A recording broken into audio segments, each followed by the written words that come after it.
Les réglementations de production des plantes sont très strictes. S'ils voient des œufs, ça part en destruction, donc le lot est détruit. C'est de la perte d'argent pour nous. Aucun marchand peut vous garantir que ça n'arrivera pas. Gardez bien en tête que le risque zéro n'existe pas.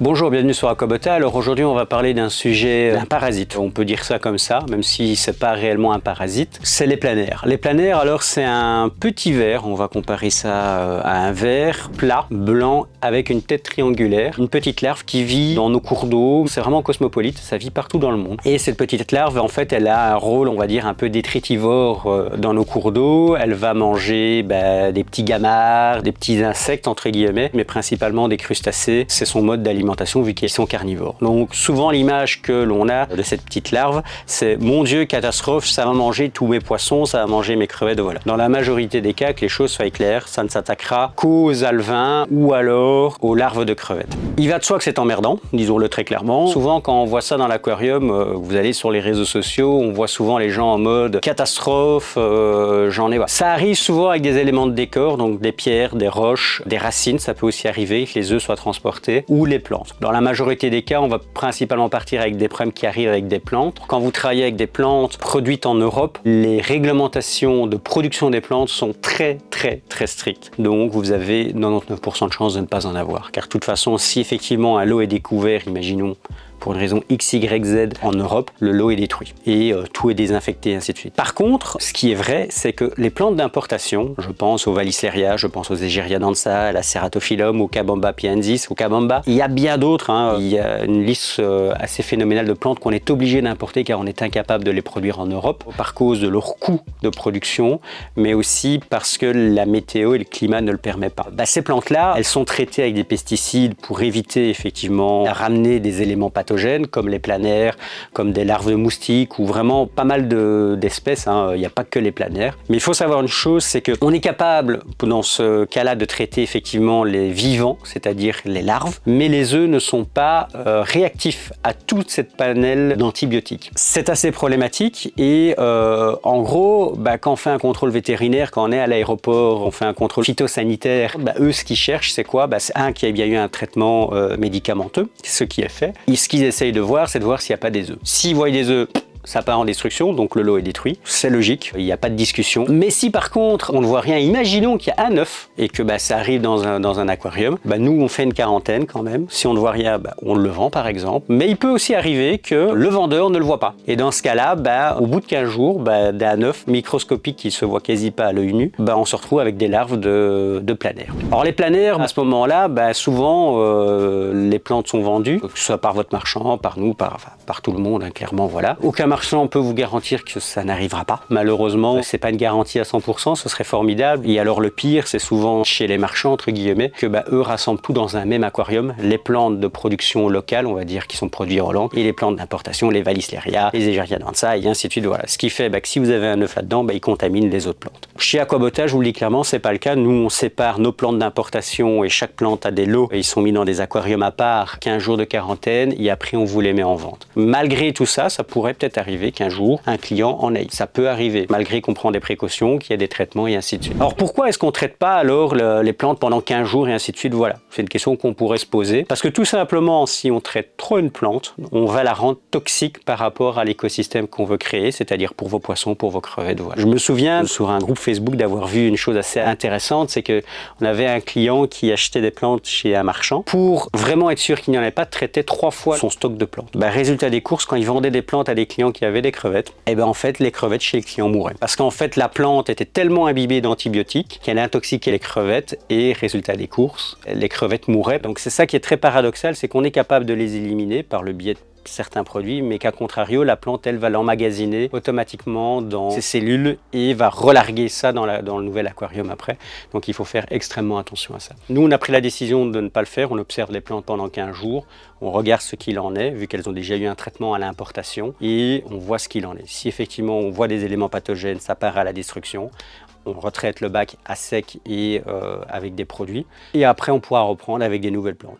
C'est de la perte d'argent pour nous, disons-le honnêtement, mais à côté de ça, on essaye de sécuriser les choses au maximum et il faut le dire honnêtement. Mais quand vous prenez une plante d'importation, gardez bien en tête que le risque zéro n'existe pas. C'est impossible. Et celui qui vous dit le contraire, il y a de fortes chances que ce soit du pipotage, disons-le très clairement. Maintenant, voilà, comment est-ce qu'on peut se débarrasser de cette situation où quand on a des planaires ou des éléments nuisibles, je pense aussi même à d'autres, ça pourrait être très bien des libellules, des choses pareilles, voilà. Les libellules, c'est assez simple, on les enlève, on enlève les larves et compagnie. Pour les planaires, par contre, on a remarqué une chose, c'est qu'il n'y a que quelques produits qui sont efficaces. Au niveau produit tout fait, on va dire comme ça, vous avez le No-Planaria. C'est un produit qui a été fait par une entreprise qui s'appelle GameChain Biotechnology. Alors, petit paradoxe au moment où je vous parle de cette vidéo, cette entreprise-là a cessé ses activités il y a quelques mois, ce qui fait que les stocks commencent à se raréfier. Là, ce produit-là, par exemple, c'est l'un des derniers qui a été produit et ils sont bons encore jusqu'en 2027. Donc, nous, on a raflé pas mal de stocks, c'est pour ça qu'on en a. Et c'est un produit extrêmement efficace. Attention quand même s'il n'est pas nocif pour les crevettes, les poissons, les escargots, moi, j'ai toujours quand même tendance à conseiller de les enlever parce que ça reste quand même assez perturbant pour eux. Et si vous dosez mal le produit, là, ça peut devenir toxique. Sachez que vous allez devoir faire 2 traitements. Vous allez d'abord tuer les parents, donc les adultes, et vous devrez refaire un traitement 15 jours à 3 semaines après pour tuer les nouvelles larves s'il y a des œufs. Si vous avez des larves, vous avez automatiquement des œufs, et donc c'est un traitement qui va se faire sur 1 mois. Au premier jour, le traitement va tuer les parents en 1 semaine. Gros nettoyage de l'aquarium, vous enlevez les larves qui seront décédées et ainsi de suite. Et 15 jours après, vous refaites un traitement pour tuer les œufs. Une fois le traitement fait, vous ne devriez plus en avoir. Les planaires se voient, pour information, principalement la nuit. Ils vivent la nuit. En journée, vous ne les verrez quasi pas, sauf si vous bougez des éléments de décor et ainsi de suite. Sinon, vous ne les remarquerez pas. Alors nous, on a encore un peu de stock de nos planaria. À terme, on n'en aura plus. Alors, quid de qu'est-ce qu'on va pouvoir utiliser, qu'est-ce qu'on va pouvoir faire? Il n'y a aucun problème. Il y a d'autres produits qui sont tout aussi efficaces, mais dont les dosages sont encore à peaufiner.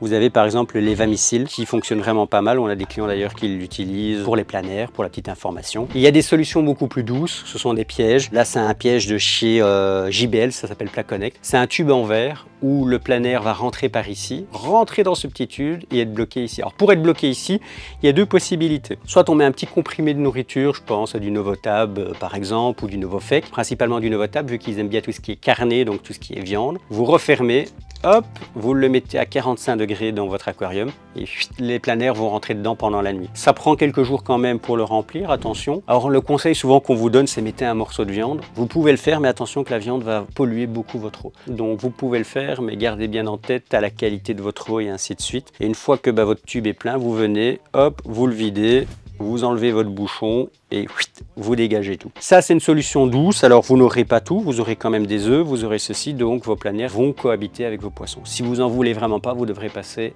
aux médicaments, disons-le très clairement. L'objectif de cette vidéo, c'est pas de lancer une polémique sur les marchands, machin chose. Le risque zéro pour n'importe quel marchand n'existe pas. Je le rappelle quand même. J'insiste bien là-dessus. Du moment où vous faites des plantes d'importation, automatiquement, vous avez un risque qui va avec parce que elles ne sont pas cultivées dans une zone contrôlée. Et quel que soit le fournisseur, croyez-en mon expérience, on travaille avec toutes les marques, je pense honnêtement en Europe, en serre, il y a 7 grandes serres, on travaille avec eux. Toutes les serres sont confrontées à ces mêmes problèmes. C'est pas un sujet tabou, mais il faut savoir ce que vous souhaitez. Si vous voulez vraiment avoir un risque zéro, évitez les plantes d'importation, restez sur des plantes in vitro ou alors des plantes en pot chez des marchands qui séparent les deux. Nous, c'est le cas, je le dis clairement, on sépare les plantes produites en Hollande parce qu'on travaille principalement avec la Hollande ou le Danemark et l'Allemagne pour Dennerplant, pour la petite anecdote, qui eux ont des critères stricts en plantation. Si par contre effectivement vous voulez de l'implant d'importation, il est peut-être intéressant d'envisager un petit aquarium de quarantaine et de mettre vos plantes en quarantaine, voir si vous n'avez pas des éléments pathogènes, des œufs, voilà, pendant 15 jours. Comme un poisson en fait. N'oubliez pas, ça reste un être vivant, voilà. Mais surtout, j'insiste bien là-dessus, ne traitez pas vos bacs de manière perpétuelle et constante parce que vous allez vraiment intoxiquer votre bac et c'est pas l'objectif. Il y a un dernier élément que j'ai pas abordé, ce sont les prédateurs naturels parce que c'est un peu contradictoire, c'est que ces prédateurs naturels, je pense à des macrobrochiums, je pense à des crevettes bien particulières, certains types de poissons, vont les manger effectivement, on vous mettra la liste en description, mais si vous les nourrissez trop bien, ils les mangeront pas. Donc c'est assez simple et souvent ces crustacés et ces poissons-là auront tendance à rentrer en concurrence avec vos crevettes à vous et donc pourraient être beaucoup plus destructeurs que la solution en elle-même. Si ces 2 produits-là ne sont pas disponibles chez votre marchand par exemple, vous avez aussi un autre produit qui s'appelle le Dolten. Alors là je vous invite à bien vérifier les dosages. Vous avez pas mal de tutos sur internet, je vous en parle quand même. C'est un vermifuge pour chiens et chats. Vous pouvez l'utiliser, c'est assez efficace, mais voilà, n'utilisez pas ces produits-là avec excès. Si vous en avez, traitez traitez-les, mais toujours privilégiez le préventif. Si vous avez des questions, n'hésitez pas à les mettre en commentaire, c'est toujours avec plaisir qu'on vous y répondra. L'objectif, c'est aussi un peu d'ouvrir le débat, pas de rentrer en guerre, ni de commencer un pugilat de magasin et ainsi de suite, c'est pas le but. Mais voilà, c'est de discuter d'un petit problème qui arrive de temps en temps avec les plantes d'importation, en tout cas qui arrive dans 99% des cas avec les plantes d'importation. Donc voilà, n'hésitez pas. Merci à vous et à bientôt.